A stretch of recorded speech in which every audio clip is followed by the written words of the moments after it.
बहुत समय पहले की बात है। स्वप्नपुरी का राजकुमार घोड़े पर सवार होकर एक जंगल में जा रहा था।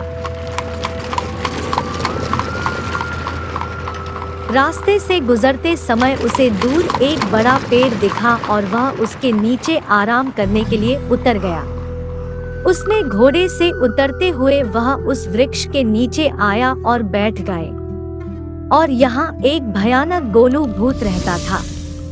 मोटू सोतू गोलगाल एक भूत जैसा दिखता है। मोटा सोता तो क्या हुआ, उसके पास एक विशेष शक्ति थी। गोलू भूत काला जादू जानता था। वह काले जादू का इस्तेमाल करके खुद को काले दिग्गजों के एक भयानक राक्षस में बदल सकता था। राजकुमार को देखकर वह बहुत प्रसन्न हुई। उसने मन ही मन सोचा, मुझे खाना मिल गया। बहुत दिनों के बाद मैं फिर मनुष्य का मांस चखूंगा। आज मैं इस युवा राजकुमार को पहले डराकर बेहोश करूंगा, फिर उसे मारकर खाऊंगा। इस विचार के साथ वह खुशी से पेड़ से नीचे कूद गया और थोड़ी दूर जाकर खुद को छुपा लिया। और फिर गोलू भूत ने अपने काले जादू से खुद को काले रंग के एक भयानक भूत में बदल लिया। तेज आवाज में वह भयानक भूतिया आवाज निकालने लगा। अजीब भयानक विकृत आवाज ने राजकुमार का ध्यान आकर्षित किया और उसने ऊपर देखा और दूर में एक काली धुआं जैसा कुछ देखा। पहले तो उन्होंने काला धुआं देखा, लेकिन बाद में उन्हें अपनी गलती का एहसास हुआ। मनुष्य का आकार, पूरे शरीर से काला धुआं निकल रहा है। लंबी काली बाहें, काली लंबी उंगलियां, ओह लंबा चेहरा, सबसे भयानक उसका चेहरा। उसके सिर से दो बड़े काले सींग निकल रहे हैं। दो आंखें आग की तरह, लाल रोशनी, कभी कभी नीली रोशनी लगातार आंखों से निकल रहा है। बहुत चिल्ला रहा है। उसने गौर से देखा, धुआं बिल्कुल नहीं था। धुआं के पीछे एक भयानक भूत था। राजकुमार बहादुर था। उसने कई बार ऐसे भूत का सामना किया और हिम्मत से उसका मुकाबला किया था। ये बातें उसके लिए अपरिचित नहीं है, इसलिए जब उसने दूर से भूतिया कारवाहे को देखा तो वह विश्वास से बैठे रहा। गोलू भूत ने देखा कि राजकुमार को किसी बात का डर नहीं है और इस बीच उसका पेट भूख से तड़प रहा था। अब और कुछ सहन नहीं हो रहा था। उसने सोचा, लग रहा है राजकुमार किसी चीज से नहीं डरता। मैंने काला जादू किया, लेकिन राजकुमार को कुछ नहीं हुआ। अगर वह डरता नहीं है तो मैं राजकुमार को कैसे खा सकता हूँ? मुझे बहुत भूख लगी है, मुझसे अब और नहीं सहा जाता। इससे पहले कि राजकुमार यहाँ से भाग जाए, मुझे कुछ ना कुछ बहुत भयानक चीज करना होगा, या मुझे आज भूखा रहना पड़ेगा। वह एक बार फिर अपने काले जादू से एक विशाल काले भूतिया राक्षस के मुख में बदल गया।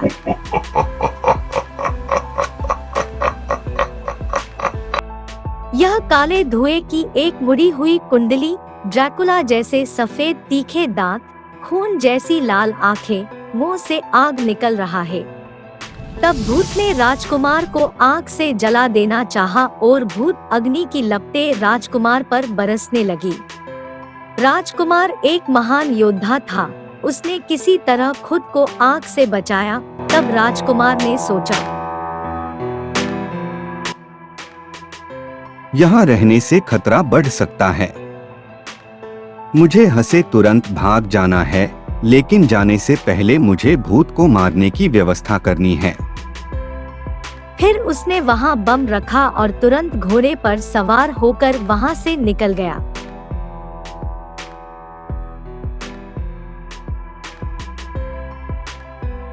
गोलू भूत ने भी राजकुमार को जाते देखा तो उसका पीछा किया, लेकिन थोड़ा आगे जाने पर राजकुमार का रखा बम फट गया और उसके साथ ही गोलू भूत भी फट गया और उसकी मौत हो गई। मिर्जापुर से मिर्जापुर जाने के बीच में ही सड़क के किनारे एक सिरकाटा झील पड़ता है। इस बड़े सिरकाटा झील को पार करने में सुबह से शाम हो जाता था। सिरकाटा झील का नाम सुनने में अजीब लगता है, किसी जगह का नाम ऐसा भी होता है क्या? लेकिन जगह का नाम सिरकाटा झील काफी समय से है और नाम के पीछे एक कारण है। प्राचीन काल में यहाँ दो महान प्रताप राजाओं के बीच खूनी संघर्ष हुआ था। उस भयानक युद्ध में एक राजा ने दूसरे राजा का सिर काटकर जीत हासिल की। आज का सिरकाटा झील उस समय की जंग का मैदान था। तब से उस पराजित राजा का भूत युद्ध के मैदान में घूमता है। राजा का भूत अकेला नहीं है, बल्कि उसका घोड़ा उसके साथ घूमता है। एक विशाल काले घोड़े पर सवार होकर राजा एकांत रात्रि में उस स्थान पर विचरण करते थे। लेकिन युद्ध में उसका सिर काट जाने के बाद उसका कोई मुंडी नहीं था। उसके गोला से सदा नीली आग की लपटें निकलती रहती हैं। वह सिर को पकड़कर घूमता था। भूत की कोमर में हमेशा तलवार होती है। एक हाथ में घोड़े की लगाम पकड़ते हैं और दूसरे हाथ में उसका अपना मुंडी होता है। घोड़े की सवारी करते समय भूत अपना मुंडी ऊंचा रखता है। सभी ने उसे मुंडीहीन भूत बुलाता था, जो देखने में बहुत डरावना लगता था, और झील इस भूत का निवास था। इसी भूत के कारण झील को सिरकाटा झील कहा जाता है। एक दिन शंभू नाम का एक आदमी साइकिल पर वजीरपुर से मिर्जापुर के रास्ते उस सिरकाटा झील के पास से गुजर रहा था। रास्ते में झील आने से कुछ देर पहले ही उनकी साइकिल खराब हो गई। अनिवार्य रूप से वह पैदल ही मिर्जापुर की ओर बढ़ने लगा। देर शाम जब वह झील के बीच में पहुंचा तो बहुत देर हो चुकी थी। वह चलते चलते बहुत थक गया था, इसलिए उसने एक काटा हुआ पेड़ के ऊपर पर आराम करने का फैसला किया। बहुत दूर चलने के बाद मेरे पैर दुख रहे हैं। मैं सामने कटा हुआ पेड़ के ऊपर बैठ के थोड़ा आराम करेंगे, फिर चलूंगा। यह सोचकर वह पेड़ के ऊपर बैठ गया और आराम किया। बैठने के बाद दूर से भेड़िए का भयानक रोना सुनाई दिया।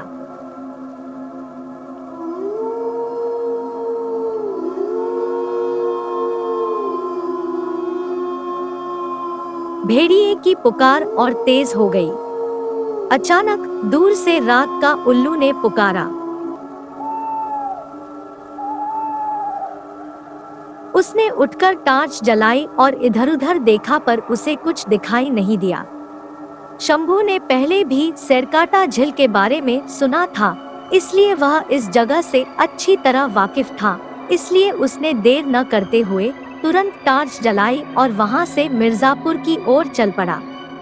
कुछ दूर चलने के बाद अचानक में गर्जन के साथ बिजली शुरू हो गई। लग रहा है कहीं दूर गगन टूट रहा है। बिजली की चमक में वह दूर से एक काले घोड़े की तरह कुछ देखकर चौंक गया। उसने देखा कि दूर एक काला घोड़ा खड़ा है। घोड़े का पूरा शरीर काला है। घोड़े की आंखें हल्की नीली हैं और सांस के साथ आग की नीली लपटें निकल रही है। जैसे कोई घोड़े पर बैठा हो। दूर से देखने में ऐसा लगता है जैसे कोई योद्धा हो। सबसे भयानक, आदमी का पूरा शरीर है लेकिन मुंडी नहीं है। गला से आग की नीली लपटें निकल रही हैं और उस घोड़सवार का कटा हुआ सिर उसके हाथ में पकड़ा हुआ है। घोड़सवार कोई और नहीं बल्कि बिना मुंडी का भूत है। यह दृश्य देखकर शंभू बहुत डर गया। वह खड़ा हुआ और तेजी से चल पड़ा। उसने एक कदम बढ़ाया, तभी उसे बिना गर्दन वाला एक भूत घोड़े पर सवार अपनी ओर आते देखा। एक हाथ में घोड़े की लगाम थामे और दूसरे हाथ में अपना कटा हुआ मुंडी शरीर से ऊपर उठाए हुए उसकी ओर दौड़ रहा था।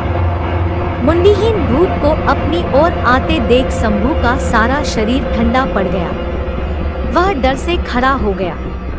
मुंडीहीन भूत उसके पास आया और गंभीर हंसी के साथ बोला, मैं इस क्षेत्र का राजा हूँ और यह मेरा राज्य है।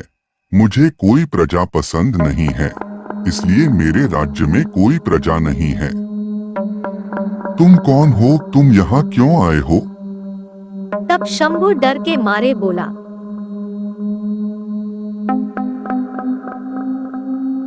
मेरा नाम सोम्भू है।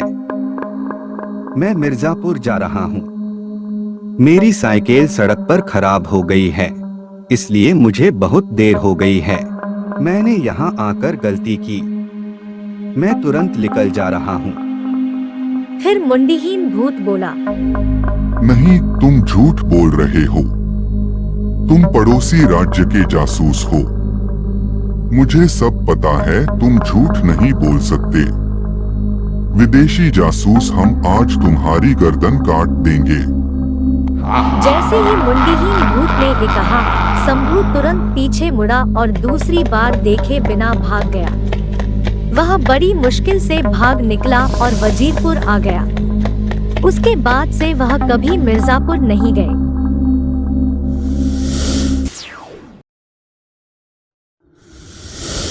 करीमपुर गांव के रास्ते में एक सुनसान पुराना घर था। घर सड़क के बगल में था। बहुत दिनों तक उस घर में कोई भी व्यक्ति नहीं रहता है। लेकिन इस परित्यक्त घर में एक भयानक कंकाल भूत का निवास था। इस घर में भूत ने किसी को आने नहीं देता था। अगर कोई गलती से आ जाता तो उसे तरह तरह से डराता, ऐसी भूतिया घटनाएं करता कि वह अपनी जान बचाने के लिए डरकर उस कमरे से भाग जाता। तो कोई भी उस घर में गलती से नहीं जाता, खासकर उस घर में रात को कोई नहीं जाता। मूसा नाम का एक आदमी करीमपुर में रहता था। मूसा पास के कस्बे की एक फैक्ट्री में काम करता है। वह रोज सुबह काम पर जाता था और दोपहर में घर लौटता था। रोज की तरह मूसा फैक्ट्री से घर लौट रहा है। आज उसका कारखाना छोड़ने में बहुत देर हो चुकी थी। रात के 11 बज चुके थे। वह तेजी से घर की ओर चलने लगा। मूसा के घर के रास्ते के किनारे में है और पुराना घर। जब मूसा ने चलना शुरू किया तो आसमान में बादल थे। जैसे ही वह सुनसान घर के पास पहुंचे, बिजली चमकने लगी और उसी समय तेज हवा चली। जल्द ही बारिश होने वाली है। फिर भी मूसा चलते रहे। जब वह उस घर के सामने आए तो जोरों की बारिश होने लगी। मूसा ने मन ही मन सोचा। अचानक तेज बारिश होने लगी और आज मैं छाता लाना भूल गया। लेकिन अगर मैं बारिश में भीग गया तो मुझे ठंड लग जाएगी और मेरा शरीर दुखने लगेगा। पास में इस पुराने घर के अलावा और कोई जगह नहीं है। मैं इस घर में जाऊंगा और कुछ देर रहूंगा। जब बारिश बंद हो जाए तो मैं यहाँ से घर जा सकता हूँ। यह सोचकर मूसा उस घर की तरफ गया और घर के अंदर दाखिल हुआ। कमरे में प्रवेश करते हुए वह फर्श पर टूल पर बैठ गया। कमरे के एक कोने में एक पलंग है। एक आरामदायक चेयर है। देखते देखते कुछ समय बीत गया। अचानक उसने देखा कि बगल वाली कुर्सी पर कोई बैठा है और झूल रहा है, पर उसे कोई नहीं दिखा। कुर्सी अकेली झूल रही थी। उसे पहले तो लगा कि तेज हवा में कुर्सी हिल रही है। फिर उसने मन ही मन सोचा, कमरे में हवा कहाँ से आएगी? हवा के आने की जगह ही नहीं है। खिड़की दरवाजे सब बंद हैं, फिर कुर्सी कैसे झूल रही है? तब अचानक से कोई चीज उसके सामने से गुजर जाता है। वह थोड़ा डर गया और चिल्लाया, कौन कौन है उधर? लेकिन उनके सवाल का जवाब किसी ने नहीं दिया। उसे अचानक बिल्ली की आवाज सुनाई दी। उसके सामने एक काली बिल्ली छलांग लगाते लगाते जा रही थी। उसने सोचा, इस बार फिर काली बिल्ली कहाँ से आ गई? यह सोचकर उसने फिर से काली बिल्ली की ओर देखा। बिल्ली अचानक कोर में गायब हो गई। उसका दिल बहुत तेजी से धड़कने लगा। फिर कुछ हंसते हुए इधर से उधर हो गया। क्या भयानक हंसी है। भयानक हंसी सुनकर मूसा बहुत डर गया। वह एक पल भी सूने घर में नहीं रहना चाहता, वर्षा में भीगता हुआ घर चला जाएगा। वह अपने बैठने की तुल से उठ खड़ा हुआ। इसी बीच कंकाल भूत वॉशरूम में नहा रहा था। जब कंकाल वाले भूत ने मूसा को देखा तो उसे बहुत गुस्सा आया और गुस्से में कहा, तुम कौन हो? तुम्हारी हिम्मत कैसे हुई मेरे घर आने की? फिर मूसा ने डरते हुए कहा, मैं मूसा हूँ। बाहर भारी बारिश हो रही है, इसलिए मैं इस कमरे में आ गया। तब कंकाल भूत ने कहा, तुम्हारा इस घर में आना ठीक नहीं हुआ। क्या तुम नहीं जानते कि यह मेरा घर है? एक बार यहाँ आने के बाद वह कभी वापस नहीं जाते। मैं तुम्हारी गर्दन तोड़ दूं। मैंने बहुत बड़ी गलती की है, ऐसी गलती दोबारा नहीं होगी।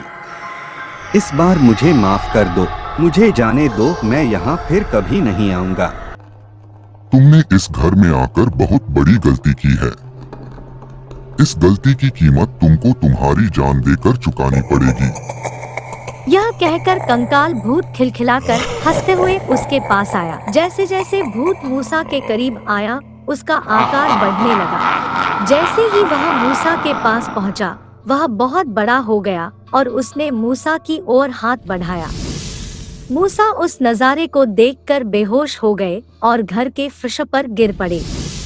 अगली सुबह जब मूसा को होश आया तो उसने खुद को भूतिया घर के फर्श पर पड़ा हुआ पाया और उसके आसपास कोई नहीं था।